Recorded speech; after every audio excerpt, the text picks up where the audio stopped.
जाएगा। एकांत में चतुरासी जी को बार बार गाइए, झांकी आने लगेगी, जो पदों में लीला छुपी है वो प्रकाशित होने लगेगी। श्याम श्यामा प्रगट, प्रगट अक्षर निकट, प्रगट रस श्रवत अति मधुर बागी।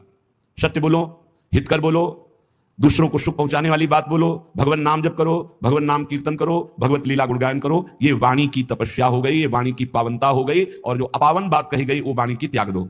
ग्राम्य कथा, लोक कथा, राजनीति की कथा, भोग कथा, ये सब छोड़ दे। किसी से किसी भी तरह का राग द्वेषात्मक वार्ता ना हो।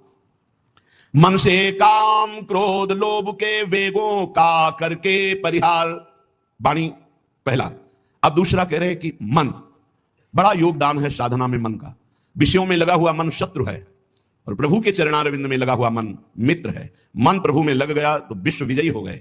जिसका मन सावई मनः कृष्ण पदारविंदयो, प्रिया प्रीतम के चरणारविंद में जा रहा है मन, स्वाभाविक। बहुत बहुत धन्यवाद। अनंत जन्मों की उसकी सुकृत फलीभूत हो गए, साधना फलीभूत हो गई कि जो विषयाकार मन था वो भगवदाकार हो गया। जो विषयों का अवलंबन लिए था वो नाम रूप लीला का अवलंबन लेकर प्रेम में डूबने लगा। मन से हमारी वृत्तियां काम की उत्पन्न होती हैं। काम में बाधा पड़े तो क्रोध आ जाती है, पूर्ति हो तो लोभ हो जाता है, नाना प्रकार के दोष उत्पन्न होते हैं काम से। ये मन सदैव काम कामना वासना इसी में भ्रमण करता रहता है। काम कामना वासना मन ते कर अति दूर, अति दूर, इनका प्रवेश भी ना हो हमारे मन में। इन वेगों का परिहार कर दे तो कैसे? जब निरंतर अंदर नाम चलाया जाता है ध्यान सहित। ध्यान दीजिए, वाणी को पवित्र करने का उपाय बताया गया। वाणी को अपवित्र कैसे किया जाता है वो बातें बताई गई, उनका त्याग कर दे। अब मन सबसे ज्यादा काम भोग का चिंतन करता है।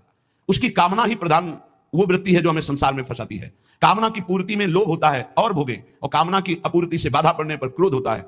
बड़े बड़े चाहे कोई भी हो, क्रोध आते ही मूढ़ता छा जाती है, मूढ़ता छाते ही स्मृति नष्ट हो जाती है, स्मृति नष्ट होते ही बुद्धि भ्रष्ट हो जाती है, बुद्धि भ्रष्ट होना ही सर्वनाश कहा गया है।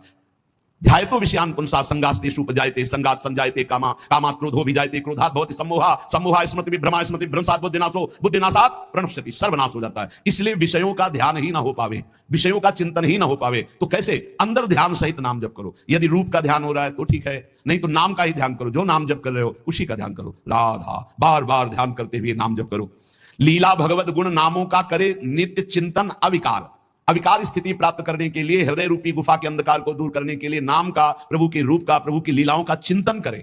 जैसे हम जिह्वा से लीलाओं का गुणगान करते हैं, नाम कीर्तन करते हैं, वाचिक नाम जप करते हैं या उपांशु नाम जप करते हैं, तो ये वाणी की पवित्रता हुई, मंगल है। पर हृदय रूपी गुफा में जो काम क्रोध चोर छुपे हुए हैं, इनको हटाने की अभी सामर्थ्य नहीं।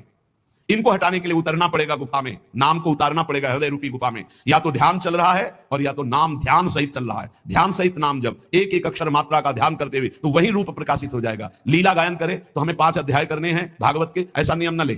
5 श्लोक पढ़े पर खूब डूब के पढ़े कि क्या कहा जा रहा है, कौन सी लीला गायन, मेरे प्रभु क्या लीला कर रहे हैं।